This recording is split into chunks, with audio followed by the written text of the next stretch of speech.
j'espère que vous allez bien. Aujourd'hui, je vous reviens avec une nouvelle vidéo pour vous présenter de nouveaux livres que j'ai pris à la bibliothèque. Ouais, je sais, j'en ai déjà beaucoup à lire. J'aurais pas dû y retourner, mais bon, c'est toujours pareil, hein, ils sont neufs, ils sont beaux, ils sentent le sable chaud. Du coup, je les ai pris et ça donne ça. C'est pas beaucoup.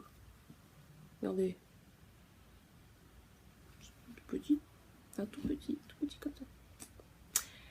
Alors, je vais commencer par vous présenter un petit roman historique qui s'appelle Les Portes de Vannes de Evelyne Brizoux-Pelaine, paru au Livre de Poche. Donc, c'est le tome 2. Le tome 1, ça s'appelait Les 5 écus de Bretagne. Donc là, on est à Vannes en 1473, pour être précis. Ouais, c'est écrit. Et on retrouve les personnages qu'on avait déjà eu dans le tome 1. Donc forcément, si vous n'avez pas lu le tome 1, bah, pour le tome 2, c'est pas terrible. Donc je vais retrouver Étienne, Philippa, le grand-père de Philippa, etc. Donc je sens que ça va être bien. Puis c'est court, donc c'est cool. Ensuite, j'ai pris Les Disparus de Pompleston de Audreyne, paru aux éditions Albin Michel Jeunesse. Alors, de quoi ça parle? Tous les ans, des adolescents du monde entier se retrouvent au camp d'été de Pompleston. Un soir, Tiffany Claire manque à l'appel. Fugue, enlèvement, les suppositions vont bon train, tandis que la police mène l'enquête. Rapidement, il apparaît impossible de retrouver le dossier d'inscription de la jeune fille. Et plus étrange encore, personne ne l'a décrit de la même façon. Qui est la mystérieuse disparue? Pourquoi les témoignages ne concordent-ils pas? Et ce que les pensionnaires du camp vont découvrir, même le meilleur des policiers ne pourrait l'avoir envisagé une seule seconde. Donc j'ai bien envie d'essayer. En plus, comme vous pouvez le voir, c'est écrit assez gros, assez court. Donc ça va carrément le faire. J'ai également pris Les Mystères de Laris Penn, tome 1, Le sang jamais n'oublie, de Lucie Pierre-Rapajot, publié aux éditions Gallimard Jeunesse. Donc c'est le livre qui a gagné le 2e au concours qui avait été lancé par Gallimard. Pour découvrir de nouveaux talents. L'année dernière, c'était Christelle Dabos qui l'avait gagné avec Les Fiancés d'hiver. La passe miroir, pardon. Fiancés d'hiver, c'est le nom du tome 1. Donc voilà, c'est un peu de science-fiction. On est en 1899 à Paris.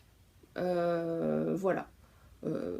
Cassandra de la chaîne et du blog Croque les mots en a très bien parlé. Donc si vous voulez aller voir son avis, vous pouvez aller sur sa chaîne tout simplement.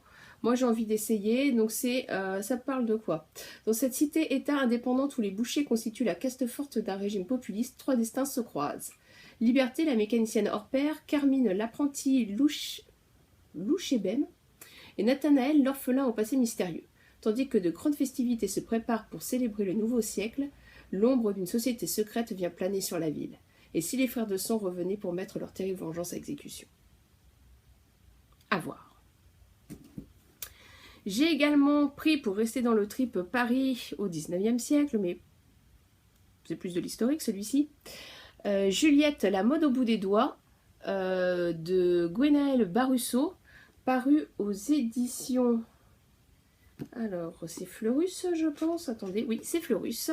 Paru aux éditions Fleurus. Donc, on va suivre Juliette, qui est fille de Canut à la Croix-Rousse, qui va arriver à Paris pour essayer de devenir créatrice de mode. Alors, ce qui est bien, c'est qu'il y a également un autre livre qui s'appelle Pauline.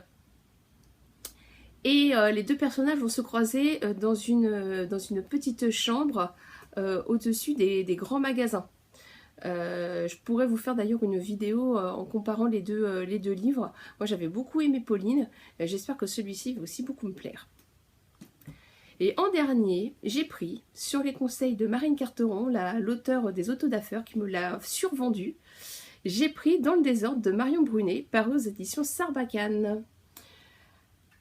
Ils sont 7 qui se rencontrent en manif, dans la révolte, dans le désordre, refusant la vie qu'on leur impose.